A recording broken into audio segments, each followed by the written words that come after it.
Painting Our Past is a new exhibition of portraits, 6 portraits, each depicting an historical figure from the African diaspora. Each of them have really interesting links to properties in the care of English heritage.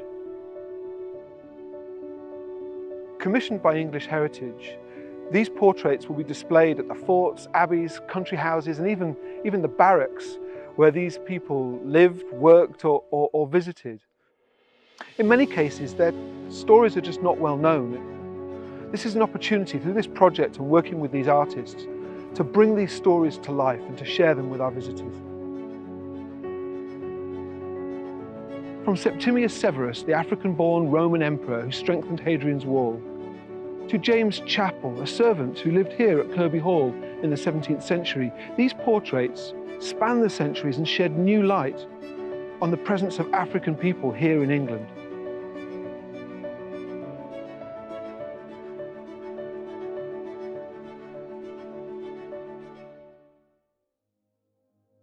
My name is Hannah Uzo and I'm an artist. I deal with historical figures, particularly Black historical figures, and I represent them through portraiture and film. I don't always paint historical figures, but there always has to be a narrative behind the character that I'm painting. Hannah's painting portrays Sarah Forbes Bonetta, or Aina, as she was originally known. Aina was born in 1843 to a West African ruler. But she was captured by African slavers and taken to modern-day Benin. It was in 1850 that she was presented as a diplomatic gift to Frederick Forbes, the captain of HMS Bonetta, and this is how she got her anglicised name, Sarah Forbes Bonetta. Captain Forbes took her back to Britain and presented her at the court of Queen Victoria.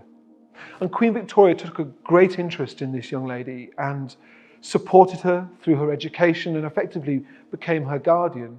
And indeed, Sarah visited Osborne, Queen Victoria's home on the Isle of Wight, many times throughout her life.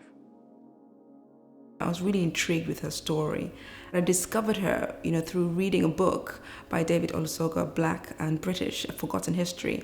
And when I found her story, it was quite intriguing, and I began to research a bit more, particularly as I began the journey of painting her, because I needed to know more about her life and her experience. In my depiction of Sarah, I wanted the audience to see a strong, Black, confident woman, but also an elegant Black woman, and comfortable in her own skin and comfortable in the position that she found herself in. She was royalty. She'd always been royalty. And here was a picture that I wanted to depict showing that royalty in her Black skin.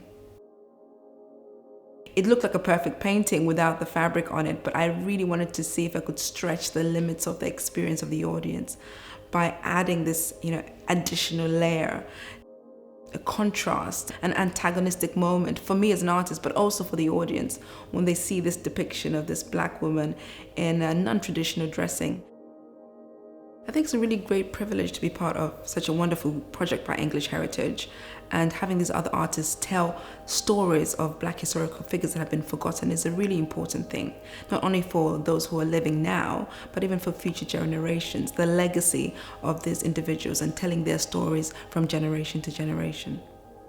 Sometimes when we look at history, we can be very disconnected from the subject matter that we're looking at because we think this is something that's happened in the past.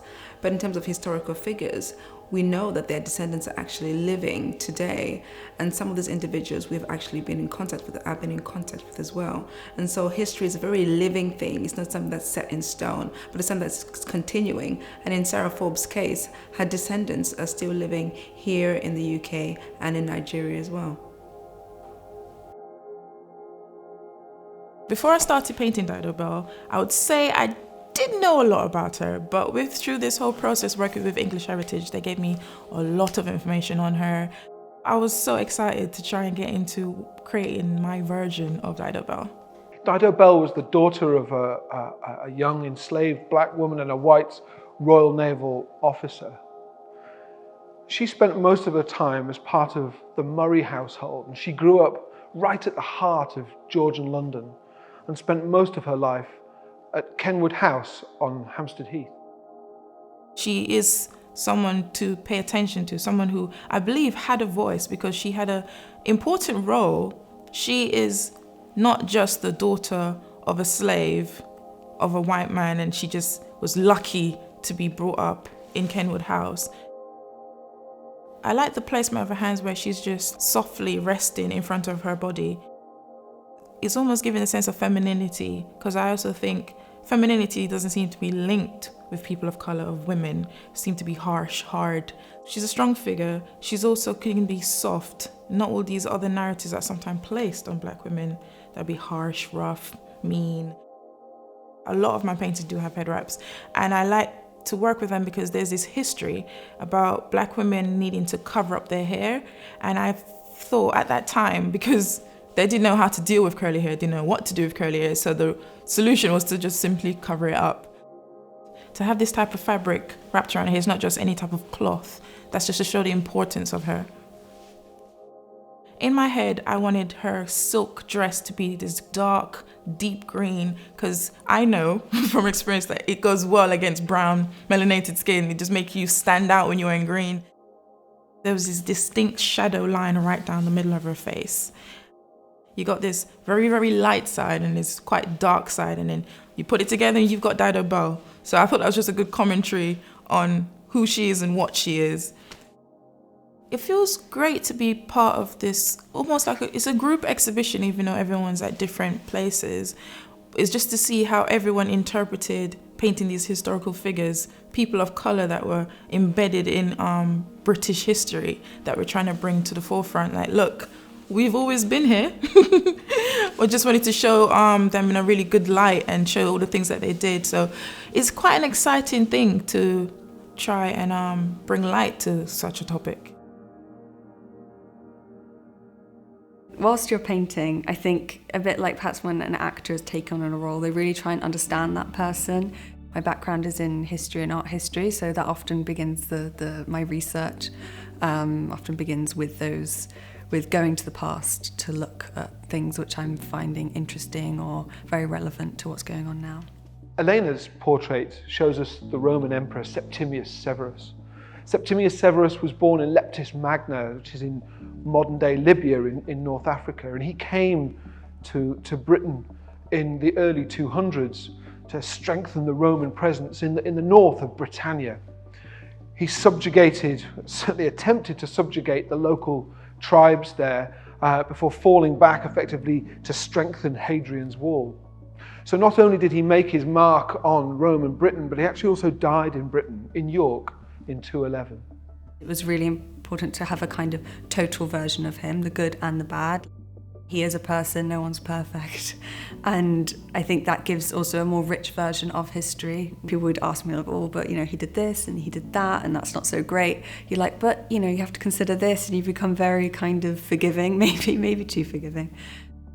The symbols in the fresco on the top, they reference the narrative of his life as well as the way he chose to represent himself in his coins.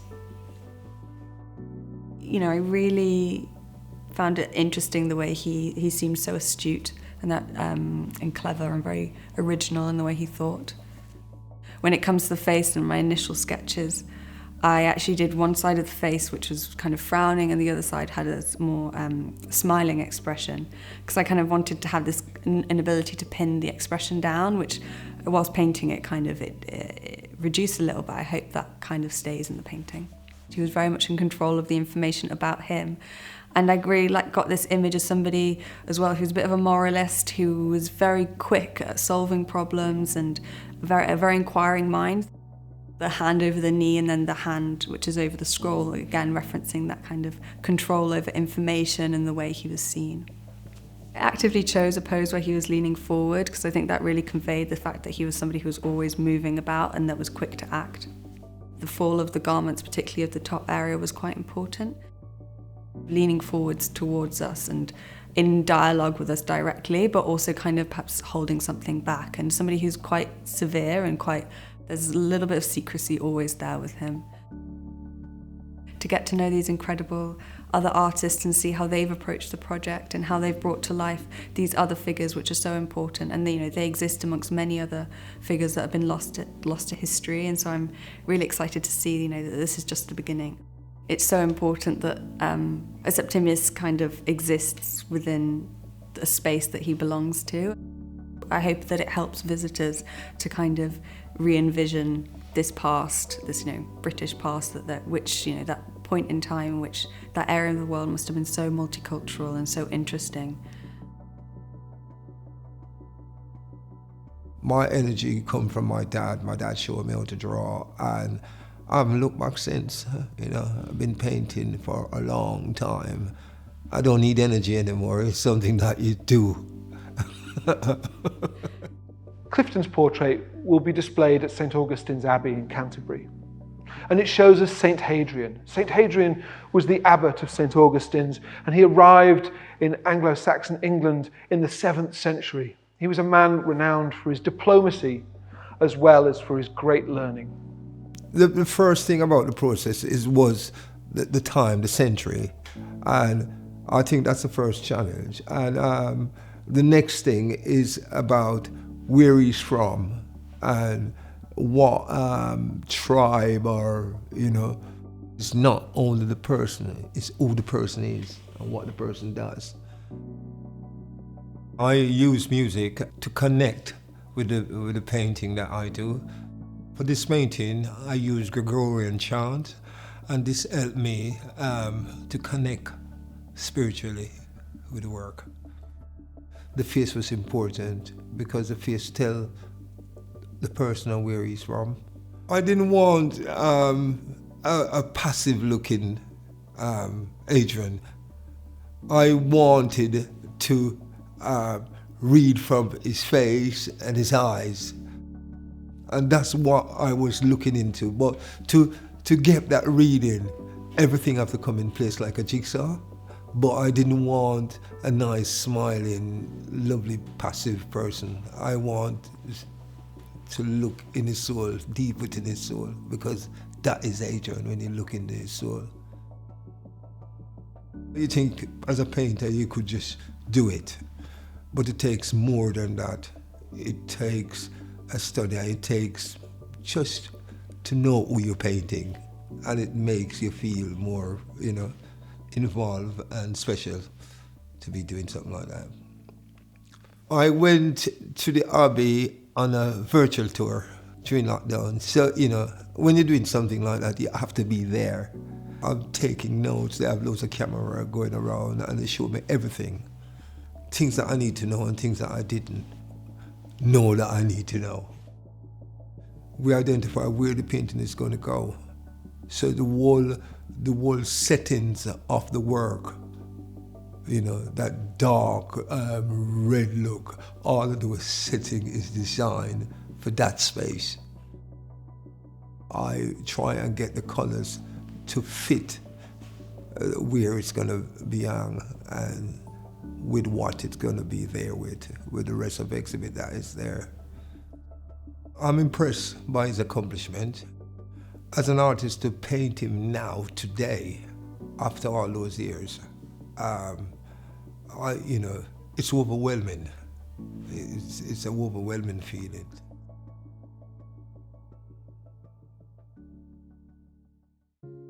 My name's Chloe Cox. I go by the artist name Artsy, and I'm an oil painter focusing on portraiture. In my work, I usually paint people from ethnic minority backgrounds or from ethnic minority communities. I just like to really represent the underrepresented. Chloe's portrait depicts an individual called Arthur Roberts. He's the son of a Trinidadian man. He was born in Bristol and brought up in Glasgow. In 1917, Arthur Roberts enlisted into the British Army, and he joined the King's Own Scottish Borderers. Now, their regimental base was at Berwick-upon-Tweed. This regimental base would have been the sort of heart, the home of the regiment, and everybody who was in that regiment would have strongly identified with that place. Arthur served for the remainder of the First World War and even fought at the Battle of Passchendaele. Before I started the painting, I didn't know anything about Arthur Roberts, and it was a pleasure to find out a lot more about him. I have this book called As Good as Any Man, which sort of explores his diary entries, and reading that really enlightened aspects of his personality, his journey throughout the war. Reading what he'd written in his diary really felt like I was building a connection with him as a person, and almost made me want to honour him even more in my painting.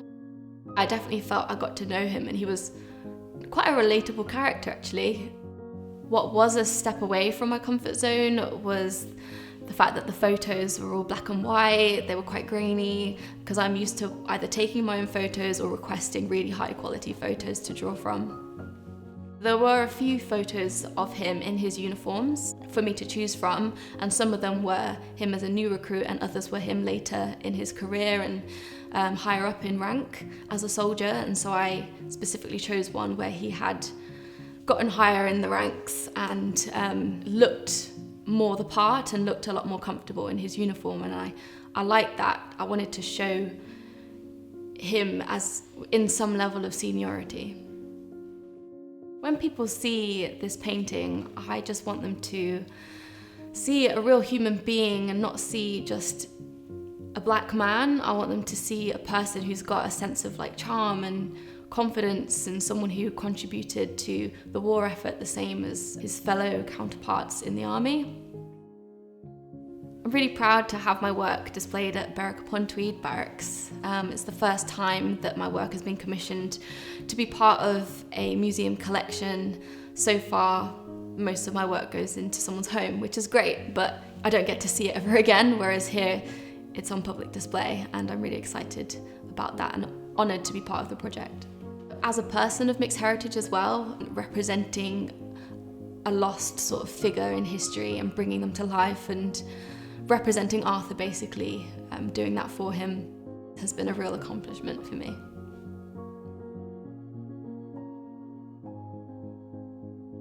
It was only around the time I started uni that I really delved into portraiture.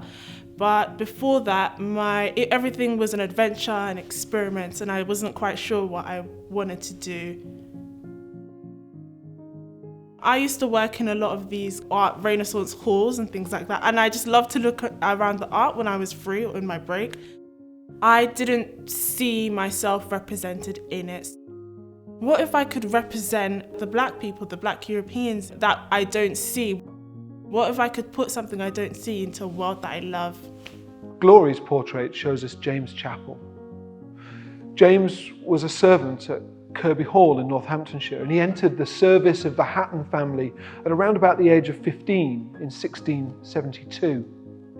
And he worked in the service of the Hatton family until the death of Christopher Hatton in 1706.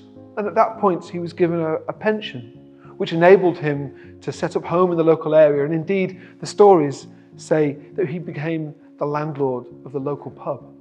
I went on a historical trip to Kirby Hall where James Chappell actually lived, and it was really inspiring. I love being in the presence of where these historical figures actually existed.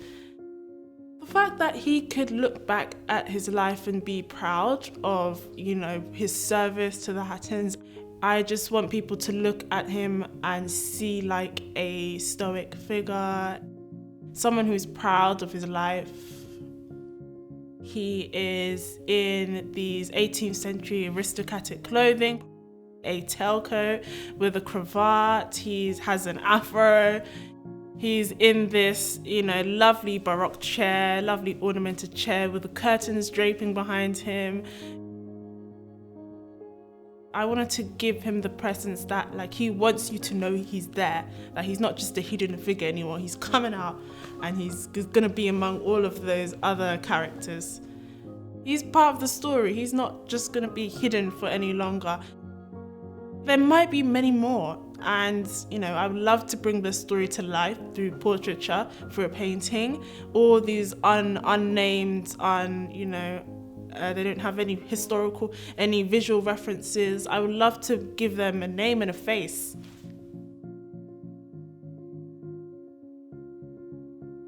Painting Our Past is perhaps an unusual exhibition insofar as it spread right across England in these 6 wonderful places.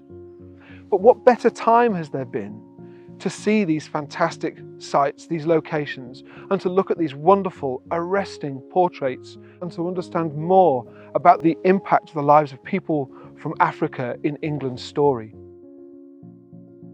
The exhibition opens on the 9th of June, and you can find out much more information about the artists and about the individuals portrayed in the portraits by following the links below.